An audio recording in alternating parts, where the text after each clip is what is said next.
নমস্কার। খবরের অন্তরালের খবর নিয়ে আপনাদের সামনে এসেছি ক্যালকাটা ডায়ালগস থেকে। আমি মনোজ দাস। এখন আমাদের আলোচনা আওয়ামী লীগকে 2026-এর নির্বাচনে প্রতিদ্বন্দ্বিতার সুযোগ পাবে, পরিস্থিতিটা ঠিক কোন জায়গায় দাঁড়িয়ে আছে, সুযোগ পেলে কি হতে পারে এবং সুযোগ না পেলে কি হতে পারে, এই বিষয়টি নিয়ে এখন আমাদের আলোচনা। 3 দিন আগের খবর, ইউরোপীয় ইউনিয়ন বাংলাদেশের নির্বাচনে 4 মিলিয়ন ইউরো অর্থ সাহায্য করবে বলে ঘোষণা করেছে। তারা প্রধান নির্বাচনী কমিশনারের সঙ্গে দেখা করে বিষয়টি জানিয়েছে। এই অর্থ সাহায্যের কারণ বাংলাদেশের নির্বাচন যাতে নাকি সুষ্ঠুভাবে সম্পন্ন হয় সেটা নিশ্চিত করা। তারা চাইছেন, কি চাইছেন নির্বাচনটা? দেখুন, নির্বাচন তারা চাইছেন যে ফ্রি অ্যান্ড ফেয়ার ইলেকশন হোক, কিন্তু তাদের ঘোষণায় অন্তর্ভুক্তিমূলক নির্বাচন, যেটাকে বলা হয় ইনক্লুসিভ নির্বাচন, সেটার কথা কিন্তু কোথাও দেখা যায়নি। অর্থাৎ আওয়ামী লীগকে নির্বাচনে অন্তর্ভুক্ত করার কথা কোথাও নেই। অথচ ভারত প্রথম থেকেই বলছে আওয়ামী লীগকে নির্বাচনে অংশ নিতে দিতে হবে। স্বাভাবিকভাবেই প্রশ্ন ওঠে, বাংলাদেশের নির্বাচন যখন বর্তমানে আর সে দেশের অভ্যন্তরীণ ব্যাপার নয়, সেখানে বিশ্বের পরাশক্তিগুলো তারা সেখানে ঝাঁপিয়ে পড়েছে, যখন বাংলাদেশের দখল নিয়ে বাইরের শক্তি খাবলা খাবলি করা শুরু করেছে, তখন এই টানটান লড়াইয়ে ভারতও কিন্তু দূরে নেই।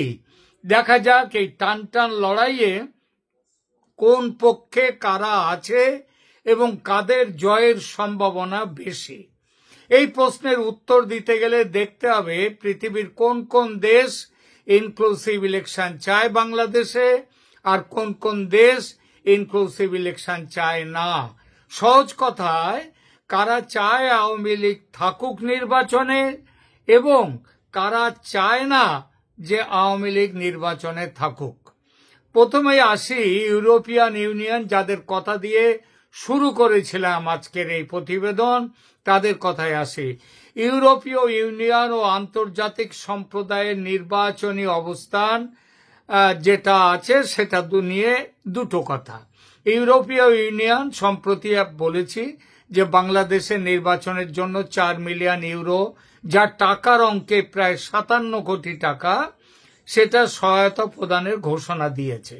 European union ambassador Michael Miller স্পষ্ট করেছেন যে এই সহায়তার উদ্দেশ্য আন্তর্জাতিক মান অনুসারে মুক্ত এবং সুষ্ঠু নির্বাচন নিশ্চিত করা। তবে মনে রাখবেন, তার যে বক্তব্য, সেই বক্তব্যে আওয়ামী লীগকে নির্বাচনে অন্তর্ভুক্ত করার বিষয়ে কোনো স্পষ্ট উল্লেখ দেখা যায়নি। ইউরোপীয় ইউনিয়ন বাংলাদেশে একটি গ্রহণযোগ্য নির্বাচনের পক্ষে এবং অন্তর্ভুক্তিমূলক শব্দটি তারা সযত্নে এড়িয়ে গেছে।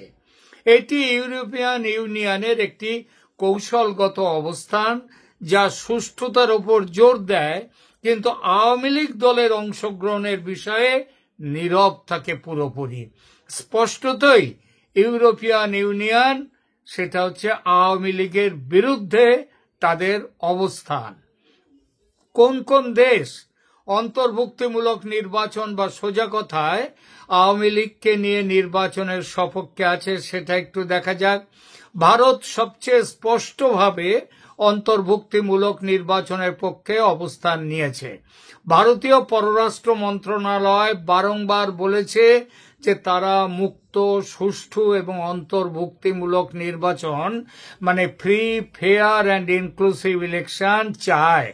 ভারত আওয়ামী লীগের নিষেধাজ্ঞার বিষয়ে উদ্বেগ প্রকাশ করেছে সেই প্রথম থেকে, এবং সমস্ত রাজনৈতিক দলের অংশগ্রহণের প্রয়োজনীয়তার উপর ভারত জোর দিয়ে এসেছে সব সময়।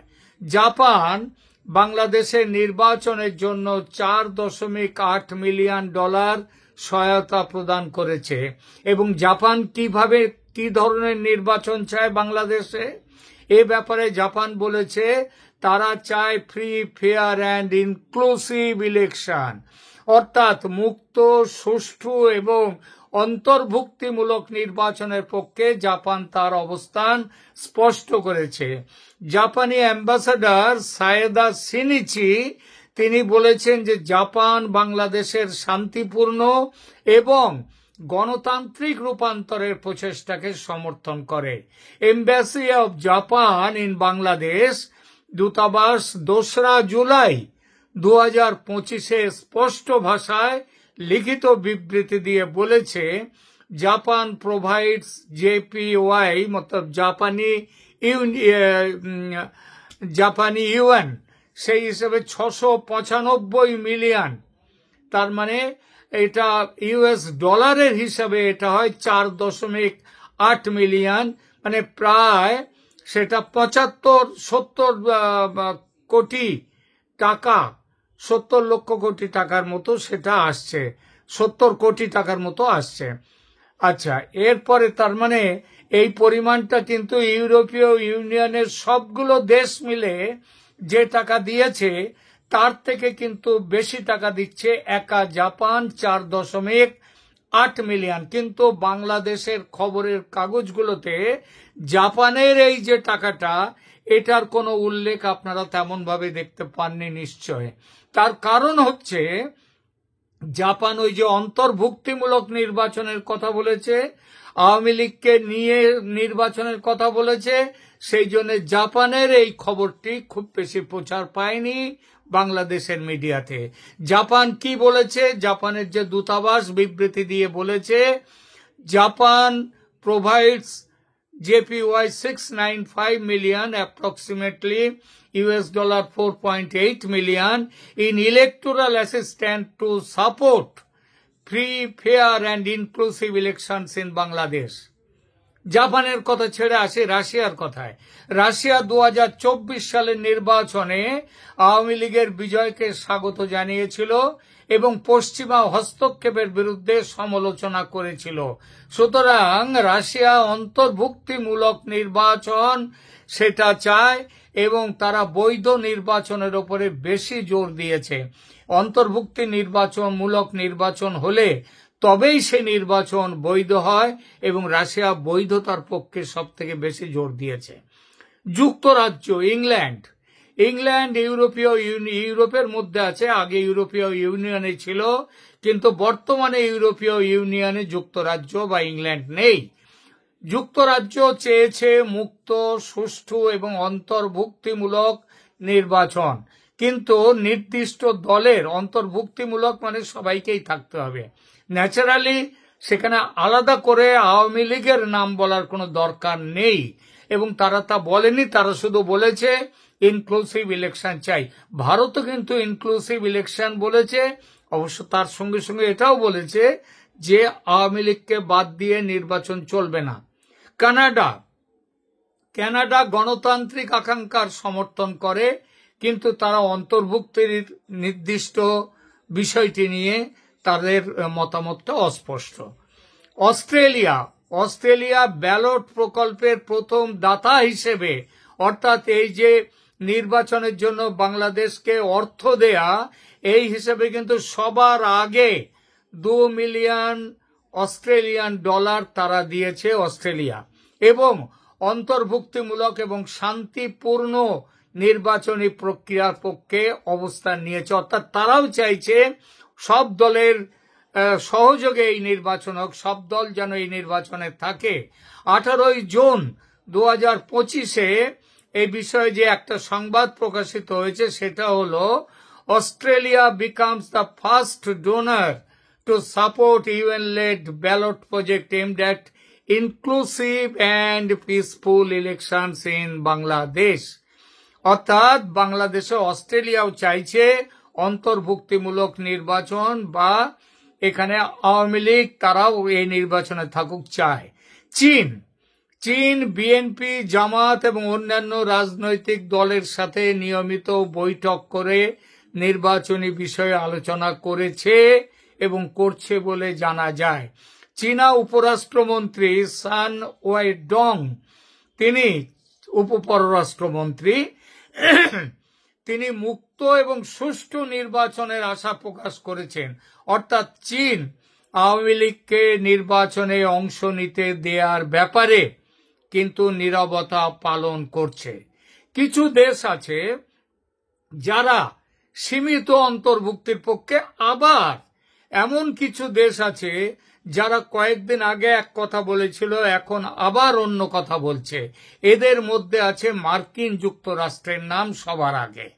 মার্কিন যুক্তরাষ্ট্র আগে বলতো সমস্ত দলকে নিয়ে নির্বাচন করতে হবে, কিন্তু তারা এখন অন্তর্ভুক্তিমূলক বা ইনক্লুসিভ নির্বাচনের পক্ষে ছিল, কিন্তু বর্তমানে তারা আবার প্রাথমিকভাবে তারা চাইছে মুক্ত এবং সুষ্ঠু নির্বাচন। অর্থাৎ অন্তর্ভুক্তিমূলক শব্দটি আপাতত তাদের অভিধান থেকে বাদ গেছে।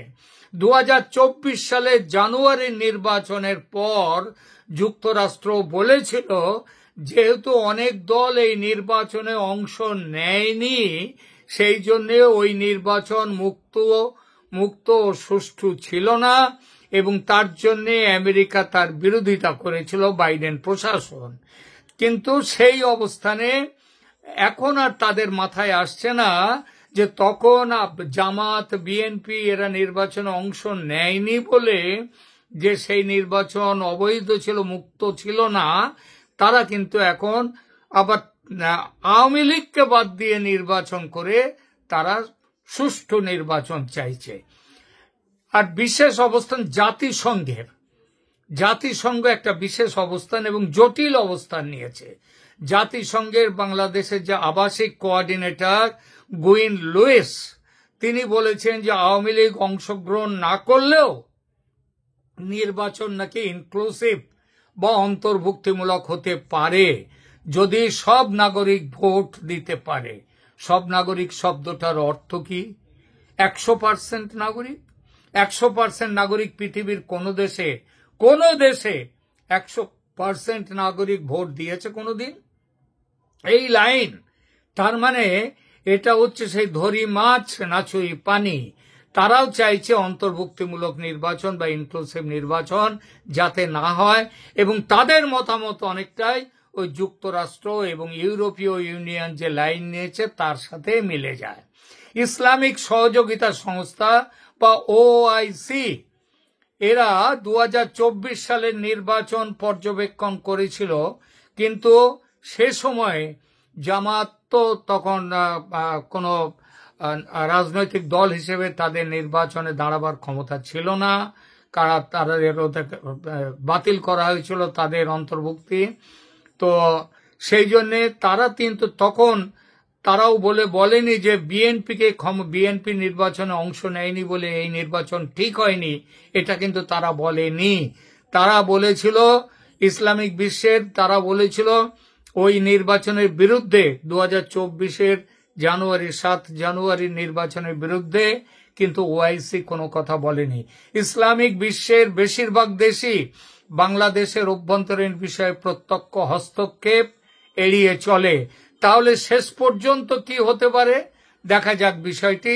সবচেয়ে সম্ভাব্য যে পরিস্থিতি সেটা হলো বর্তমান আন্তর্জাতিক মতভেদের প্রেক্ষিতে বাংলাদেশের 2026 সালের নির্বাচন সম্ভবত একটি অত্যন্ত জটিল অবস্থায় পৌঁছে যাবে। সরকার সম্ভবত এমন একটি নির্বাচনের আয়োজন করবে যা আন্তর্জাতিক মানদণ্ড অনুসরণ করবে, কিন্তু সব দলের, আরো পরিষ্কারভাবে বলা যায়, আওয়ামী লীগের অংশগ্রহণ নিশ্চিত করবে না। তারা ওইভাবেই নির্বাচনটা করতে চাইবে। বিএনপি এবং জামায়াত অংশগ্রহণ করবে এই নির্বাচনে, কিন্তু আওয়ামী লীগের অংশগ্রহণ খুব চাপ পেলে অন্তত সীমিত বা শর্ত সাপেক্ষ হতে পারে। সেই শর্ত কি হবে সেটা এই মুহূর্তে বলা সম্ভব নয়। ভারত, জাপান, ইংল্যান্ড, রাশিয়া সহ আরো কিছু দেশের চাপে আওয়ামী লীগের অংশগ্রহণের সুযোগ থাকার সম্ভাবনা কিন্তু এড়ানো যায় না। সম্ভবত চীনও এই দলে আসতে বাধ্য হবে। ভূ রাজনৈতিক প্রভাব, বিশ্ব মতভেদের কারণে বাংলাদেশ একটি কৌশলগত সুবিধাজনক অবস্থানে রয়েছে। বিভিন্ন দেশের ভিন্ন প্রত্যাশার কারণে অন্তর্বর্তী সরকার থাকবে না। 26শে আগস্ট সুপ্রিম কোর্টে বাংলাদেশের শুনানি হবে কেয়ারটেকার সরকার ফিরিয়ে আনার মামলা নিয়ে। শেখ হাসিনা কেয়ারটেকার সরকারের অধীনে নির্বাচনে রাজি হয়েছেন। এখন আদালত রায় দিলে ইউনূসকে চলে যেতে হবে, তার জায়গায় কেয়ারটেকার সরকার আসবে, তারাই নির্বাচন করবে। কেয়ারটেকার সরকারের প্রধান হওয়ার সম্ভাবনা সুপ্রিম কোর্টের প্রধান বিচারপতি সৈয়দ রিফাত আহমেদের। তিনি বিচারপতি পদ থেকে অবসর নিচ্ছেন আগামী মাসের সেপ্টেম্বরের মাঝামাঝি। ফলে তারপর কেয়ারটেকার সরকারের দায়িত্ব নিতে অসুবিধে নেই তার, এবং তিনি একটি গ্রহণযোগ্য নির্বাচনের আয়োজন করে বিভিন্ন পক্ষকে সন্তুষ্ট করার চেষ্টা করতে পারেন। চূড়ান্ত মূল্যায়ন হলো বাংলাদেশের নির্বাচনে পূর্ণ অন্তর্ভুক্তিমূলক নিশ্চিত নির্বাচন হওয়ার সম্ভাবনা প্রায় আধাআধি। অন্তর্ভুক্তিমূলক নির্বাচন না হলে এই নির্বাচন গ্রহণযোগ্য হবে না এবং দেশে আবার রাজনৈতিক অনিশ্চয়তা ও অস্থিরতা ফিরে আসবে, যে অবস্থা বর্তমানে আছে। সুতরাং যারা আওয়ামী লীগকে বাইরে রেখে নিজেদের সুবিধা মতো ভোট করে ক্ষমতা দখল করতে চায়, তাদের ইচ্ছা পূরণ হবে না বলেই মনে করি। কিন্তু এসব সম্ভাবনার বাইরে আরো একটা বড় সম্ভাবনা আছে, সেটা হলো 2026-এর ফেব্রুয়ারির আগেই, শুনবেন এই অংশটি, ফেব্রুয়ারির আগেই বাংলাদেশের তক্তা পলটের মানে গদি পরিবর্তনের বড় সম্ভাবনা আছে। সেটা কেয়ারটেকার সরকারও আসতে পারে কিংবা অন্য যে কোনো ভাবে আসতে পারে। কোন পদ্ধতিতে হবে সেটা এখনই বলবো না, তবে তার মুখ্য ভূমিকায় থাকবে কিন্তু ভারত।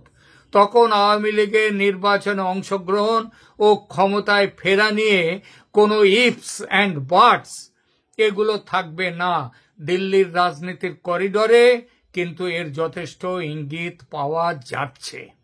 এখনকার মতো এখানেই রাখছি। ভালো থাকবেন, ধন্যবাদ।